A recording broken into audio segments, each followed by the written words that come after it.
Hello दोस्तों, कैसे हैं आप सब। उम्मीद करती हूँ कि आप लोग अच्छे होंगे और अपनी पढ़ाई अच्छे से कर रहे होंगे। तो दोस्तों, आज हम पॉलिटी के घटना चक्र का चैप्टर संसद का दूसरा पार्ट राज्यसभा से रिलेटेड एमसीक्यू पर डिस्कस करेंगे। इसके पहले भी राज्यसभा से रिलेटेड हमारा एक लेक्चर हो चुका है। चलिए आगे देख लेते हैं। निम्नलिखित में से कौन सा एक कथन राज्य सूची के विषय के संबंध में विधि बनाने की संसद की शक्ति के बारे में सही नहीं है। चलिए आगे देख लेते हैं। ए, राज्यसभा को घोषित करना होगा कि ऐसा करना राष्ट्रीय हित में है। बिल्कुल सही। राज्यसभा को उपस्थित और मत देने वाले सदस्यों में से कम 2/3 सदस्यों द्वारा समर्थित संकल्प पारित करना होगा। ये भी सही हो जाएगा। सी देख लेते हैं। ऐसी विधि संपूर्ण भारत या उनके किसी भाग के लिए बनाई जा सकती है। ये भी सही हो जाएगा। डी देख लेते हैं। राज्य सूची में सम्मिलित विषय के संबंध में राष्ट्रीय हित में विधि केवल राज्यसभा बना सकती है। यही गलत हो जाएगा। विधि संसद बनाती है। संविधान के अनुच्छेद 249 के तहत यदि राज्यसभा अपने उपस्थित एवं मत देने वाले सदस्यों के कम से कम 2/3 बहुमत से ऐसा संकल्प पारित करे कि राज्य सूची के किसी विषय पर विधि बनाना राष्ट्रीय हित में आवश्यक है, तो संसद उस विषय पर विधि बना सकती है। साथ ही ऐसी विधि संपूर्ण भारत या उनके किसी भाग के लिए बनाई जा सकती है। राज्य सूची में सम्मिलित विषय पर राष्ट्रीय हित में विधि राज्यसभा द्वारा प्रस्ताव पारित होने के उपरांत संसद बनाती है, न कि केवल राज्यसभा। अतः कथन डी सही नहीं है। आगे देख लेते हैं। राष्ट्रीय हित में भारत की संसद राज्य सूची के किसी भी विषय पर विधिक शक्ति प्राप्त कर लेती है यदि इनके लिए एक संकल्प। चलिए देख लेते हैं। तो आपका हो जाएगा आंसर डी। राज्यसभा द्वारा अपने उपस्थित एवं मत देने वाले सदस्यों के कम से कम 2/3 बहुमत से पारित कर लिया जाए। भारतीय संविधान का कौन सा अनुच्छेद संसद को राज्य सूची के विषय पर कानून बनाने के लिए शक्ति प्रदान करता है। तो आपका हो जाएगा आंसर डी, अनुच्छेद 249।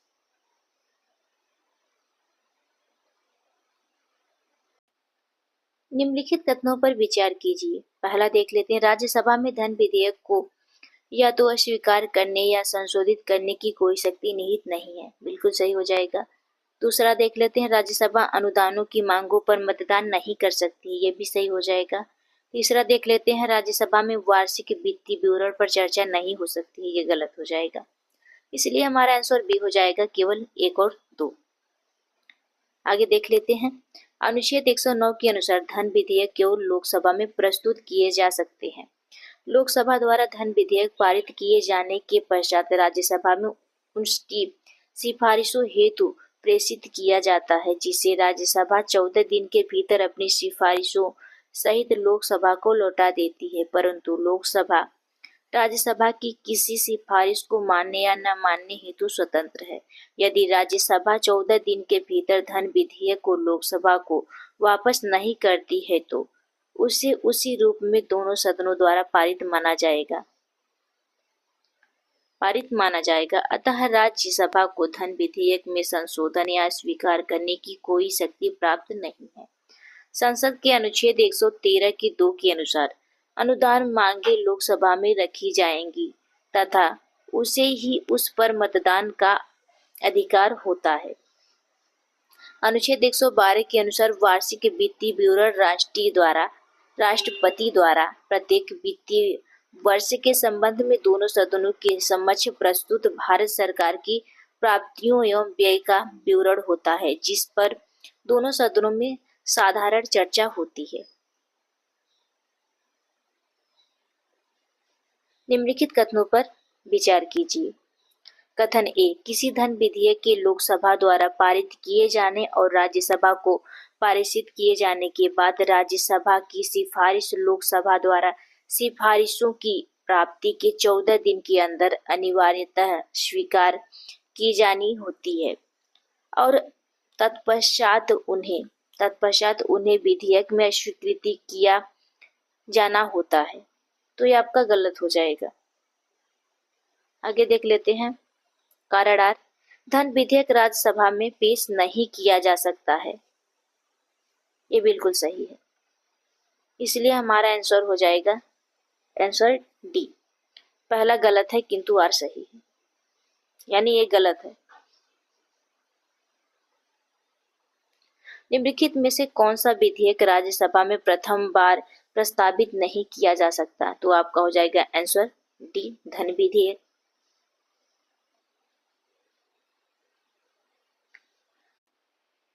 राज्यसभा किसी धन विधेयक में सारभूत संशोधन करती है तो तत्पश्चात क्या होगा?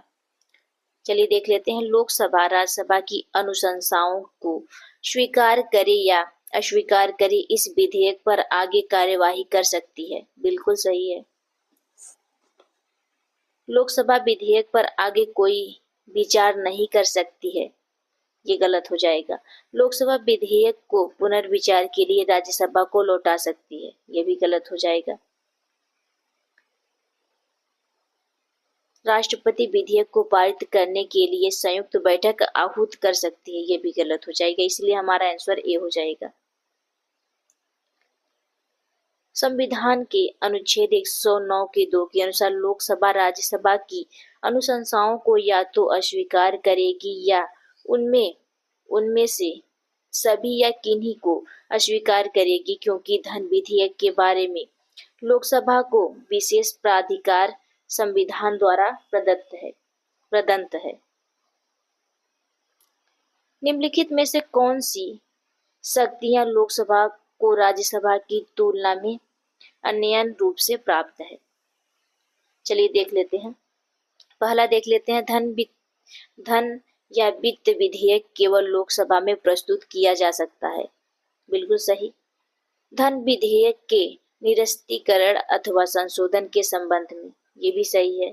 मंत्रिपरिषद के उत्तरदायित्व के संबंध में, ये भी सही हो जाएगा।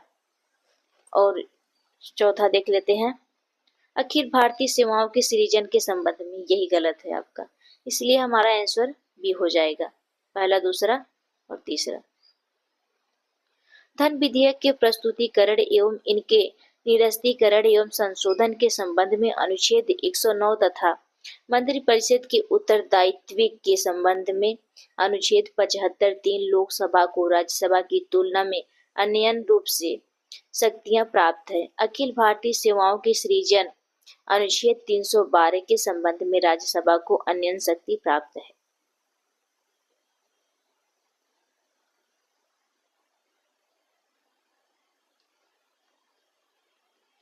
निम्नलिखित विशेषाधिकारों में से कौन से भारत के संविधान द्वारा राज्यसभा को प्रदत्त किए जाते हैं?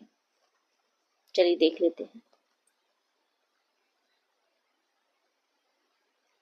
तो आपका हो जाएगा आंसर बी, संसद को राज्य सूची में नियम बनाने और एक अथवा एकाधिकार अखिल भारतीय सेवाओं को सृजित करने हेतु सशक्त बनाने के लिए एक प्रस्ताव पारित करता है। अनुच्छेद 249 के तहत राज्यसभा यदि अपने उपस्थित एवं मत देने वाले सदस्यों की 2/3 बहुमत द्वारा राज्य सूची के किसी विषय पर कानून बनाने के लिए प्रस्ताव पारित कर दे तो संसद उस पर कानून बना सकती है। इसी प्रकार यदि राज्यसभा अनुच्छेद 312 के तहत अखिल भारतीय सेवाओं की स्थापना, जिसमें न्यायिक सेवा भी शामिल है, के लिए यदि उपस्थित और मत देने वाले सदस्यों में से 2/3 सदस्य के समर्थन से संकल्प पारित कर दे तो संसद ऐसी सेवा या सेवाओं की स्थापना कर सकेगी। भारतीय संविधान के अंतर्गत निम्नलिखित में से कौन सा अनुच्छेद संसद को राज्य सूची के विषय के संबंध में विधि बनाने की शक्ति प्रदान करता है? तो आपका हो जाएगा आंसर डी, अनुच्छेद 249। निम्नलिखित में से किसके संबंध में राज्यसभा का अन्य अधिकार है? तो आपका हो जाएगा आंसर सी, एक नई अखिल भारतीय सेवा के सृजन हेतु स्तुति करना। भारतीय संविधान के अनुच्छेद 312 के तहत एक नई अखिल भारतीय सेवा के सृजन हेतु स्तुति करना राज्यसभा का अन्य अधिकार है।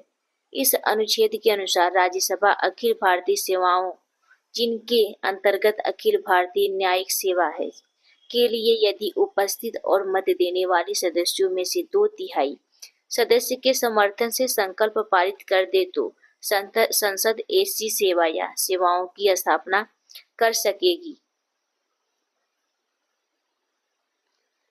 निम्नलिखित में से कौन सा राज्य की एकांकिक शक्ति के अंतर्गत आता है? तो आपका हो जाएगा आंसर ए, नई अखिल भारतीय सेवाओं का सृजन। राज्यसभा की लोकसभा के समान शक्ति किस क्षेत्र में है? तो आपका हो जाएगा आंसर बी, संविधान में संशोधन करने के विषय में। दिए गए विकल्पों में राज्यसभा की लोकसभा के समान शक्ति संविधान में संशोधन करने के विषय में है। संविधान संशोधन हेतु विधेयक चाहे किसी भी सदन में प्रस्तुत किया जाए, परंतु उसे दोनों सदनों से पृथक पृथक पारित होना अनिवार्य है। नई अखिल भारतीय सेवाएं गठित करने के विषय में अनुच्छेद 312 के अंतर्गत राज्यसभा को आत्यंतिक शक्ति प्राप्त है। सरकार को हटाने के विषय में लोकसभा को ही शक्ति प्राप्त है, क्योंकि मंत्रिपरिषद सामूहिक रूप से लोकसभा के प्रति उत्तरदायी होती है। कटौती प्रस्ताव प्रस्तुत करने के विषय में भी लोकसभा को अधिकार शक्ति प्राप्त है। यदि सरकार राज्यसभा में पराजित हो जाए तो क्या होता है? तो आपका हो जाएगा आंसर डी, यानी प्रधानमंत्री अपना त्याग पत्र दे देता है। बिल्कुल नहीं। संसद भंग हो जाएगा? ये भी बिल्कुल नहीं।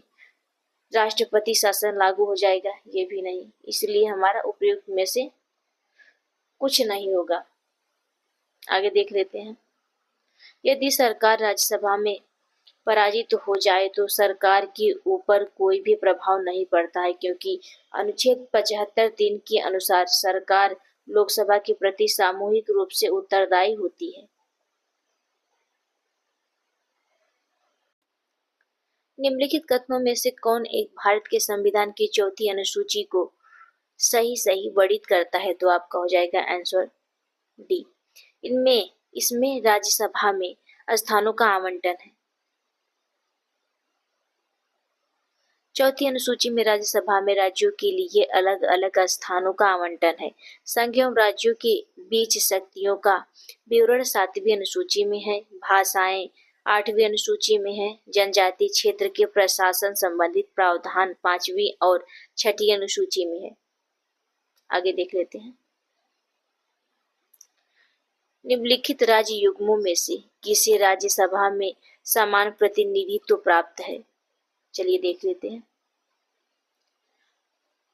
प्रश्नकाल में आंध्र प्रदेश और तमिलनाडु को राज्यसभा में समान प्रतिनिधित्व प्राप्त था। वर्तमान में आंध्र प्रदेश के विभाजन के उपरांत आंध्र प्रदेश में राज्यसभा की 11 सीट तथा तेलंगाना में 7 सीटें हैं, जबकि तमिलनाडु में 18 सीटें हैं। इसी प्रकार महाराष्ट्र में 19, गुजरात में 11 एवं राजस्थान में 10 राज्यसभा सीटें हैं। वर्तमान में राज्यसभा में समान प्रतिनिधित्व वाले राज्यों संघ राज्य क्षेत्रों के समूह हैं। आंध्र प्रदेश, गुजरात एवं मध्य प्रदेश 11 सीटें, उड़ीसा एवं राजस्थान में 10 सीटें, बिहार एवं पश्चिम बंगाल में 16 सीटें, छत्तीसगढ़ एवं हरियाणा में 5 सीटें, पंजाब, असम एवं तेलंगाना में 7 सीटें, उत्तराखंड, हिमाचल प्रदेश एवं एनसीटी दिल्ली 3 सीटें और अरुणाचल प्रदेश, गोवा, मणिपुर, मेघालय, मिजोरम, नागालैंड, सिक्किम, त्रिपुरा एवं पुदुचेरी प्रत्येक में 1-1 सीटें। राज्यसभा में उत्तर प्रदेश को आवंटित स्थान निम्न में से किन राज्यों को आवंटित स्थानों का योग है? आगे देख लेते हैं। दिए गए राज्यों में राज्यसभा की सीटें इस प्रकार है। आंध्र प्रदेश में 11, पूर्व में 18 थी। मध्य प्रदेश में 11 है, पूर्व में 16 थी। तमिलनाडु में 18, बिहार में 16, गुजरात में 11, महाराष्ट्र में 19, उत्तर प्रदेश में इसमें वर्तमान में 31 है, पूर्व में 34 थी, क्योंकि उत्तर प्रदेश का विभाजन होकर उत्तराखंड बना था। पश्चिम बंगाल में 16 है, कर्नाटक में 12 है। इस प्रकार उत्तर प्रदेश में 34 सीटें थी पहले। उत्तराखंड बन जाने के कारण उत्तर प्रदेश राज्यसभा में सीटों की संख्या अब 31 है। मध्य प्रदेश से छत्तीसगढ़ बन जाने से सीटों की संख्या यहाँ घटकर 16 से 11 रह गई। बिहार में 22 सीट से झारखंड बन जाने के कारण यहाँ सीटों की संख्या घटकर 16 रह गई। तेलंगाना बनने के बाद आंध्र प्रदेश में 11 सीटें तथा तेलंगाना में 7 सीटें हैं। चूंकि प्रश्न वर्ष 2000 का है, इसीलिए उस समय उत्तर प्रदेश में राज्यसभा की सीट 34 सीटें थी, जो तत्कालीन आंध्र प्रदेश 18 तथा मध्य प्रदेश छत्तीसगढ़ के गठन के पूर्व की स्थिति के अनुसार की 16 सीट के योग के बराबर थी।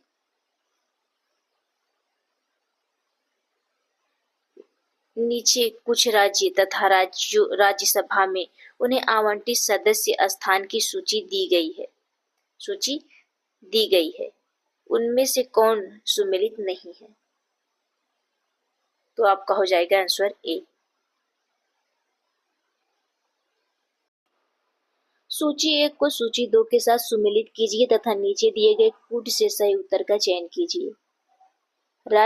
राज्यसभा में स्थान, चलिए देख लेते हैं। आंध्र प्रदेश पूर्व में 18 था, वर्तमान में 11 है। महाराष्ट्र में 19 है, कर्नाटक में 12 है, पश्चिम बंगाल में 16 है।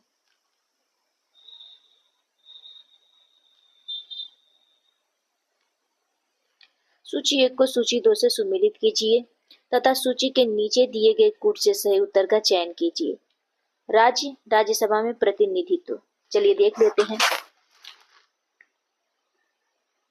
राजस्थान में आपका 10 है, गुजरात में आपका 11 है, कर्नाटक में हो जाएगा आपका 12, पंजाब में 7 है, इसलिए आपका आंसर हो जाएगा ये।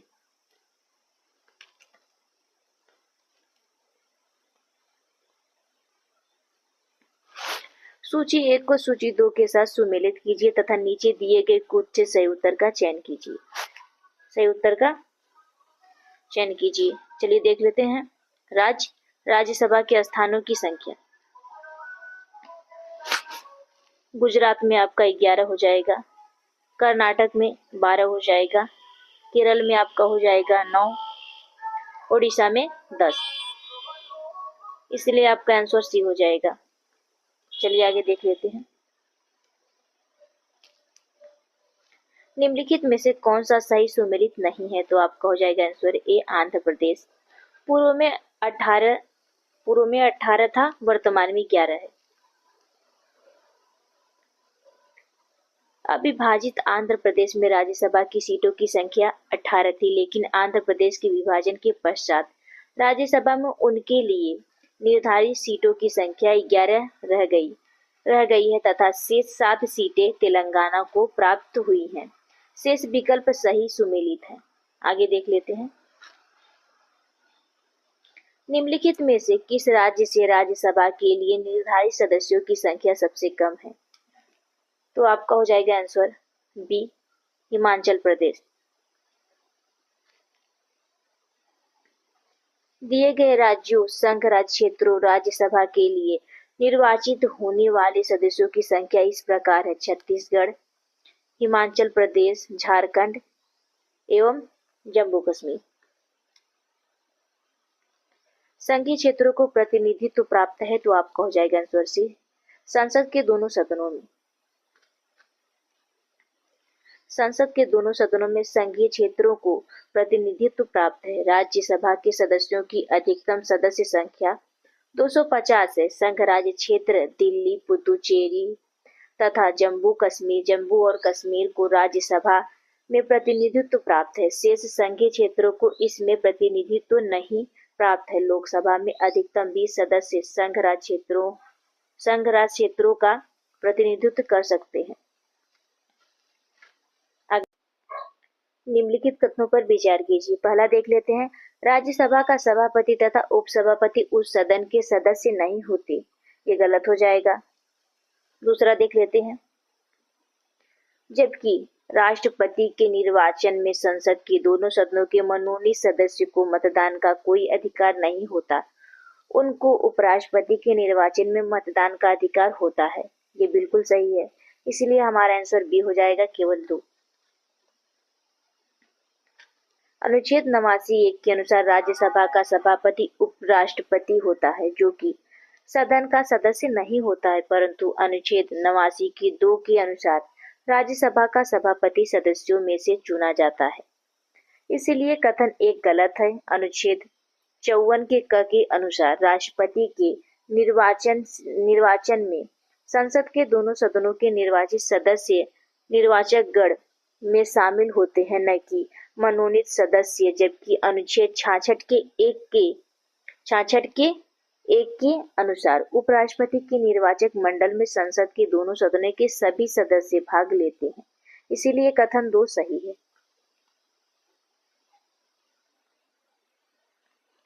राज्यसभा का अध्यक्ष, तो आपका हो जाएगा आंसर सी, उपराष्ट्रपति पदेन अध्यक्ष होता है।